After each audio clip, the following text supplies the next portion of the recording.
Aloha!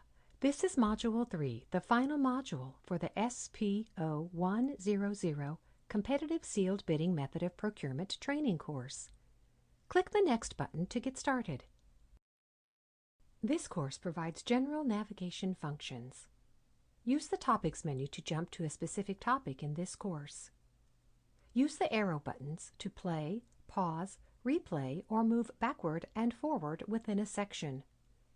Use the glossary menu to familiarize yourself with definitions and acronyms. Use the References menu to access the documents and websites referenced in this course. Use the Transcript menu to view the audio narration transcript. In this module, you will learn how to apply the solicitation process and comply with the procurement award process. For Module 3 of this course, you will learn about posting your solicitation, reviewing bids, and evaluating those bids. Then, you'll learn about the award process and how to handle protests when using the competitive sealed bidding method. Click the Next button to get started. Procurement process.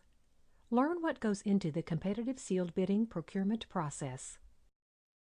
After you create your invitation for bids, or IFB, you must publicize it by posting it on the state's Hawai'i Awards and Notices Data System, known as HANDS, or another electronic procurement notice system. This public notice helps to promote as much competition as possible. Although it is not mandatory, you may also choose to post information about your IFB using other forms of media, such as newspapers or other websites.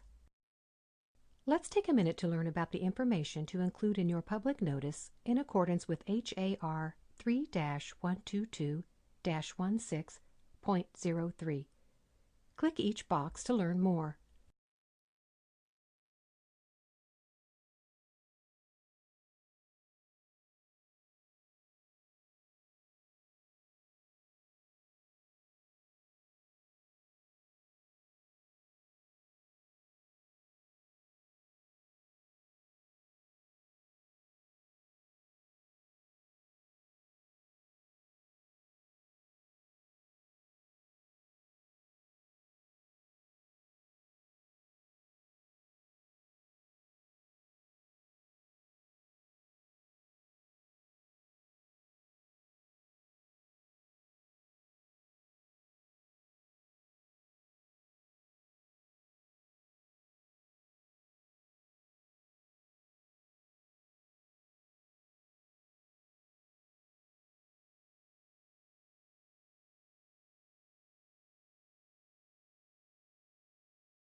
After you post your notice, be sure to place a copy of your public notice and the attestation form in your contract file. I already have a list of potential bidders and sent them the information about the IFB. Do I still need to post a public notice? Yes, pursuant to HAR 3-122-16.03, you are required to post a public notice. Posting the notice provides the most competition. For goods and services, IFBs must be open for at least 12 calendar days.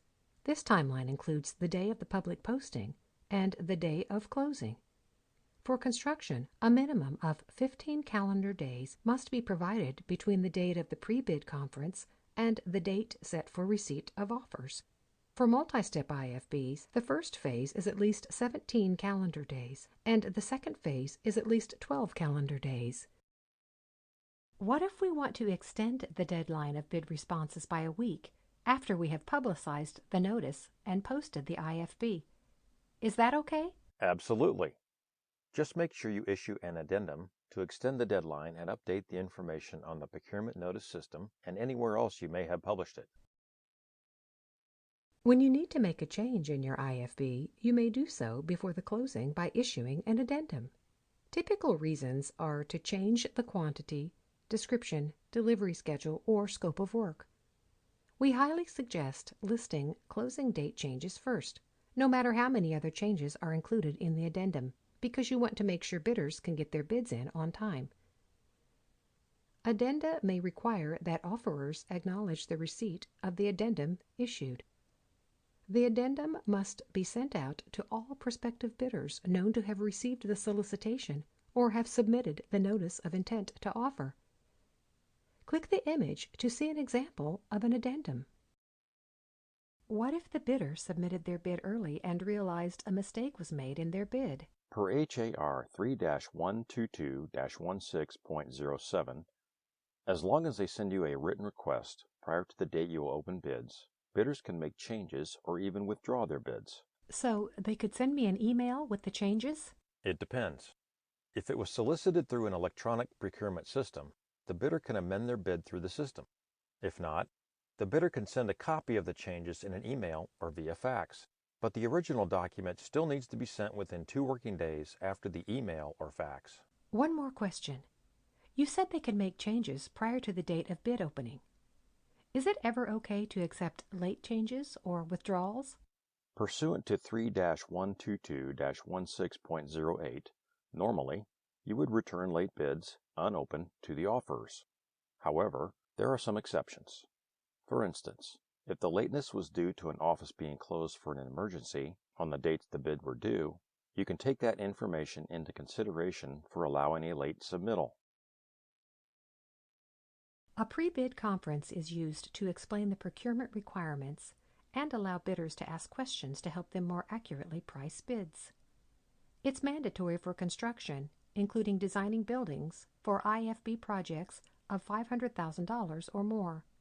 It is optional for goods and services.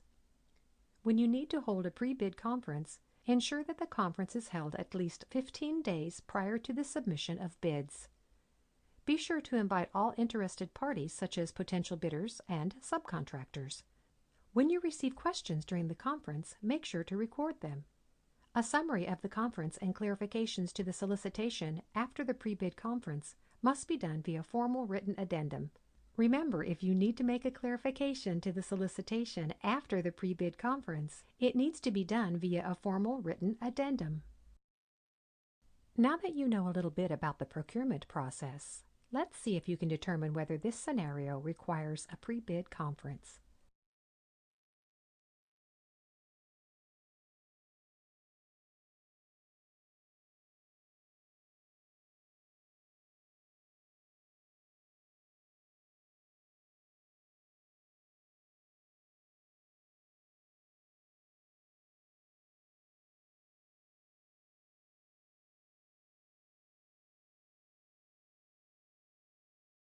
Now, see if you can determine the completeness of this public notice.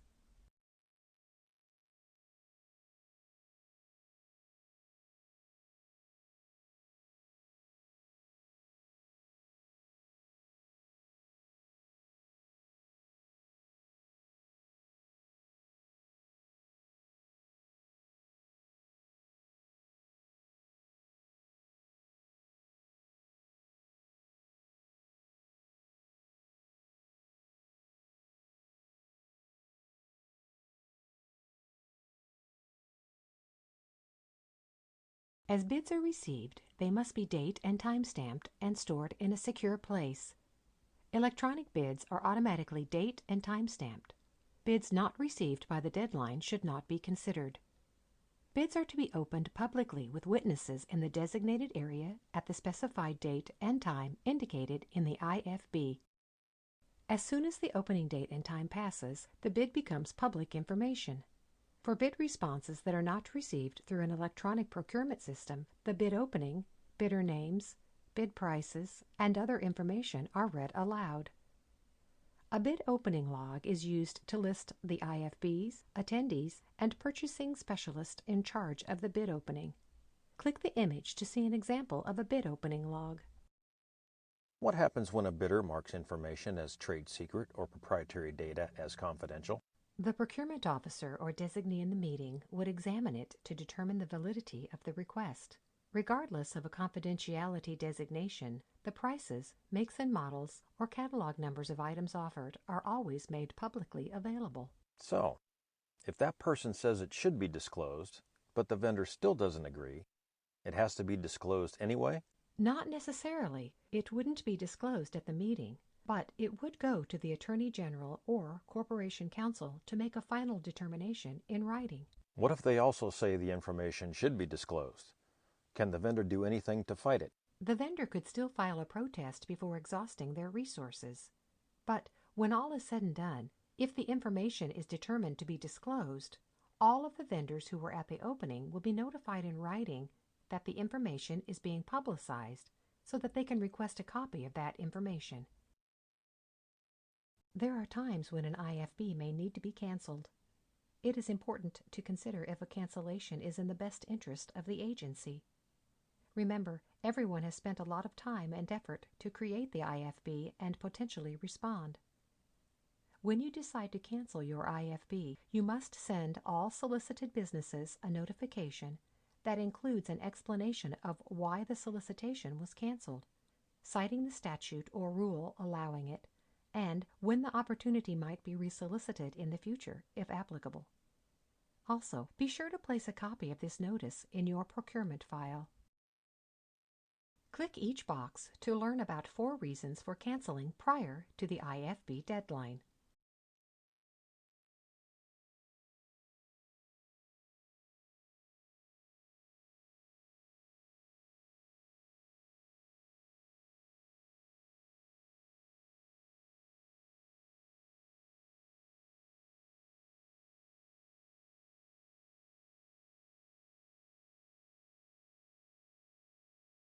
If you canceled the IFB before the bid opening date, you must return unopened bids to the bidders or dispose of them if they do not want the bids back.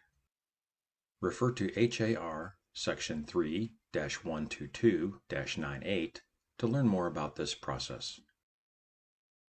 Click each box to learn about these reasons for canceling an IFB after bid opening, but prior to the award.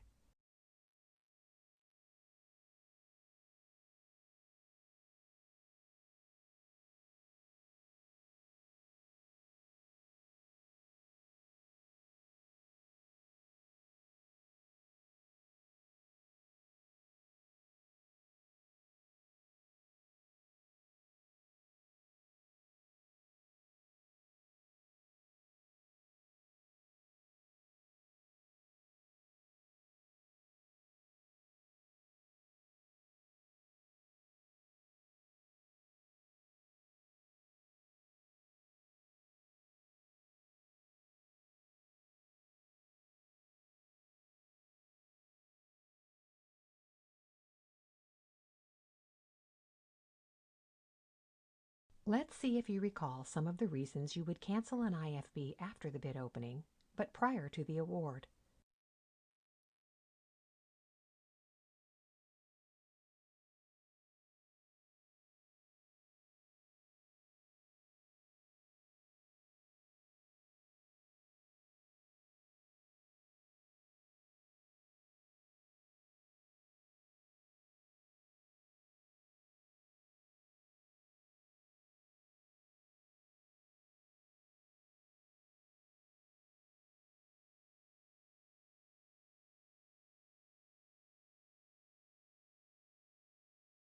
During the bid evaluation process, you must determine if the bids are responsive and meet all the specifications of the IFB. In doing so, you will be able to award to the lowest responsive and responsible bidder. A responsible bidder has the capability, in all respects, to fully perform the contract requirements with the integrity and reliability to assure good faith performance. A procurement officer may require additional information to determine if the bidder is responsible by asking questions about the bidder's financial ability to deliver the goods, performance, or work required, the material, equipment, facility, and personal resources to be used, the references provided to indicate satisfactory work or performance record, and the bidder's legal qualifications to contract with the state. A responsive bidder submits a bid that conforms in all material respects to the IFB. Some examples of non-responsive offers include not having liability insurance, not signing the correct offer form page, or not submitting references, licenses, or other required items with the bid package. All bidders are informed in writing when their offers are being rejected, citing the reasons. If you view the example of the rejection letter, you will notice that we don't actually call it a rejection letter because it doesn't sound pleasant. Instead, we just mention that we cannot accept the bid and state the reasons, citing the section of the IFB where this reasoning applies. What happens if the vendor doesn't agree with my reasons for a rejection? The vendor has the option to file a protest with the procurement officer. If the issue is still unresolved, per HAR 3-126-42, they can then request an administrative hearing with the Department of Commerce and Consumer Affairs, or DCCA for short. Before we move on to the award process, let's discuss another situation you may experience. It's not uncommon to find mistakes in the bids. Per HAR 3-122-31, an obvious mistake may be corrected, withdrawn, or waived by the bidder to the extent that it is not contrary to the best interest of the purchasing agency or to the fair treatment of other bidders. When a bidder discovers an obvious mistake in their bid submission before the IFB deadline, they can either provide a correction in writing or withdraw the bid they submitted. If a bidder discovers a mistake after the bid opening, but prior to the award, they may be able to correct the mistake, waive it, or withdraw the bid. Click each box to learn about the types of bid mistakes. A mistake attributed to a mathematical error may be corrected by the procurement officer. When the mistake is in the extension of the bid price, the unit price is used. The unit price cannot be corrected. When a minor mistake does not affect the price, quantity, quality, delivery, or contractual conditions, the procurement officer may choose to waive the mistake or request corrections.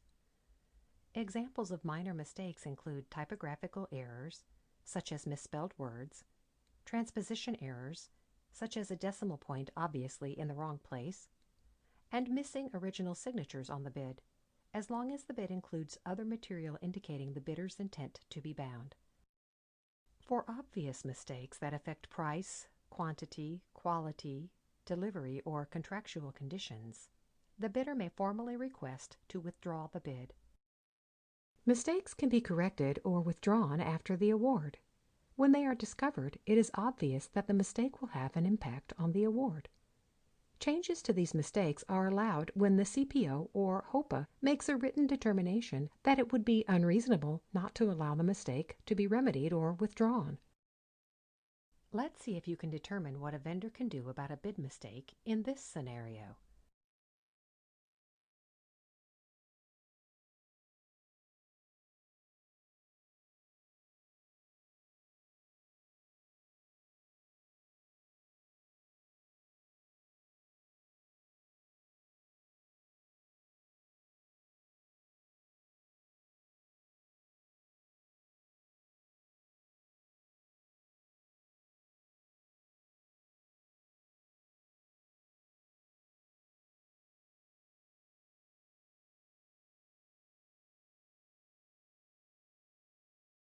Award process.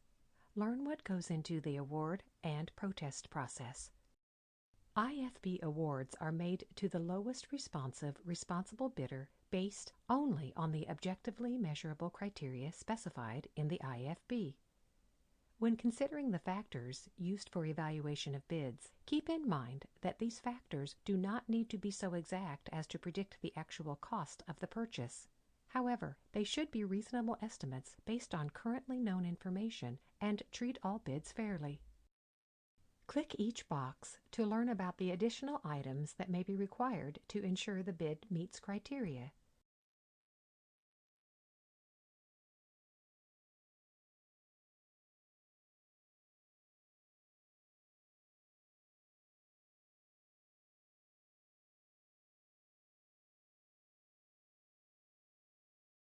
When all bids exceed available funds, the HOPA may negotiate with the lowest responsive bidder to reduce the scope of work to bring the bid within available funds. Low-tie bids from responsible bidders are identical in price and meet the requirements and criteria in the IFB. At the discretion of the procurement officer, the award is made in any permissible manner that will resolve tie bids. These ways include, but are not limited to, awarding the contract based on business location or awarding it to the low tie bidder who received the previous award.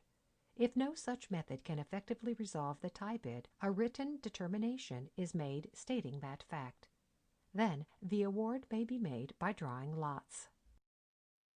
When there is only one responsible bidder for an IFB, the award may be made as long as the price is fair and reasonable. Other prospective bidders had reasonable opportunity to respond, and there is not adequate time for resolicitation. Otherwise, you could conduct an alternative procurement method. When no bids are received or there are no responsible bidders, you may use an alternative procurement method as long as it is not practicable or advantageous to resolicit due to time constraints, marketplace competition, or resolicitation costs. After the award determination, a contract needs to be created. You can use the Attorney General Boiler Template AG-003 form for contracts for goods and services. You can also use the AG-005 form for supplements or extensions to your contracts. Other forms you might want to consider include AG-010 Contractors Standards of Conduct Declaration, AG-012 Compensation and Payment Schedule, and AG-013 Time of Performance. Click the image to see the template for the AG-003 form.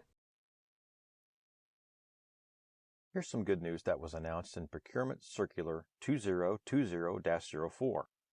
As of November 20, 2019, Form AG-009, Contractor's Acknowledgement is no longer required for goods, services, or construction contracts for the executive branch. Upon award, the vendor must be compliant with Hawai'i laws according to HRS 103D-310C. The bidder must be able to document compliance. Often, they will utilize Hawai'i Compliance Express to show proof of compliance. After you have determined that the vendor is compliant, you will post the notice of award within 7 working days of awarding the contractor. Next, you will send a notice of award letter to the contractor. While not mandatory, it is recommended to send a letter to all other vendors. When you use an electronic procurement system, it sends an automated notice to the non-awarded vendors. At this point, the contractor will have a set amount of time to accept the award, submit proof of insurance, and submit the filled-out AG-003 form agreeing to the contract. After the forms are returned, send the forms to the Attorney General for approval and verify with the pre-audit department that the funds are available. The contract will become effective once the procurement officer signs the AG-003 form. Then, send out the Notice to Proceed letter so the contractor can begin work. Protests most often happen directly after the award. Any actual or prospective bidder or contractor must submit their protests in writing to the CPO or designee specified in the IFB within 5 working days after the date the award was posted. When a protest is filed, you cannot take any further action on the procurement until the protest is resolved or a request for lift of stay is approved by the CPO. After reviewing all relevant information, a decision is made that includes the resolution to the protest or further actions to be taken. The decision of the CPO or designee is final unless the protest is denied and the protester files for an appeal with the Office of Administrative Hearing, Department of Commerce, and Consumer Affairs. Be sure to follow the regulations set forth in HRS 103D-701 and HAR 3-126 Legal and Contractual Remedies and procurement circulars regarding the posting of procurement notices and awards. If you have any questions related to the solicitation, award, or protest process, reach out to the State Procurement Office or SPO for assistance. They are there to help. The contract administrator manages the contract throughout the term of the contract to ensure that the state receives the goods, services, or construction that meet the required specifications and/or scope of work at the awarded price. After the award is made, you must verify that all specifications and scope of work are satisfied as defined in the contract.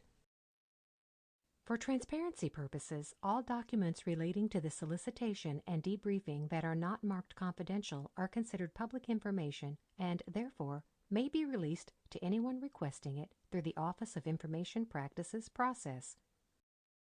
Let's see if you know what happens in this scenario.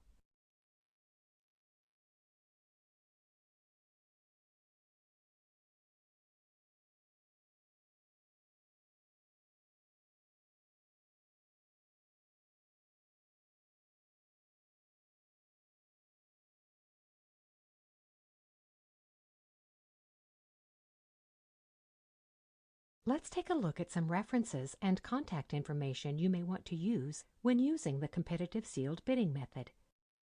We've covered a lot of information in this course. To help you remember some of the most important parts of the competitive sealed bidding method of procurement, we've created a quick reference guide that you can save and print. To access the guide, click the References menu in the top right corner of this module. The SPO website contains a lot of reference material pertaining to the competitive sealed bidding method of procurement.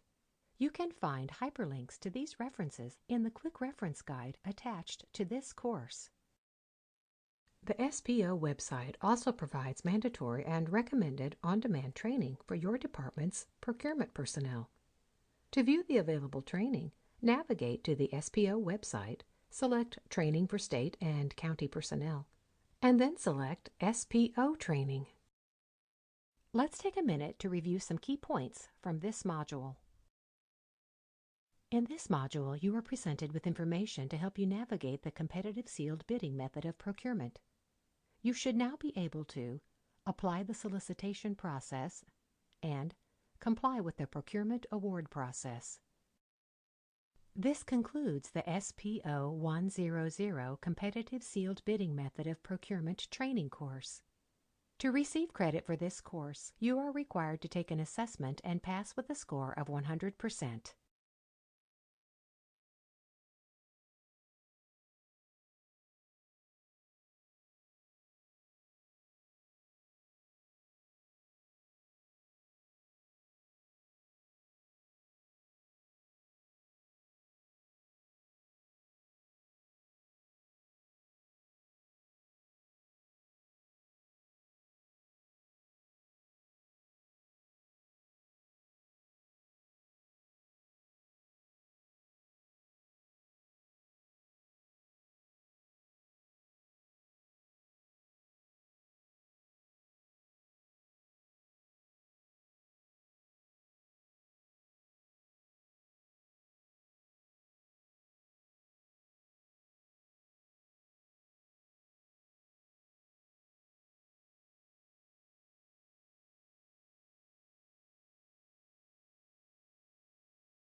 Congratulations! You've completed the SPO 100 Competitive Sealed Bidding Method of Procurement training course.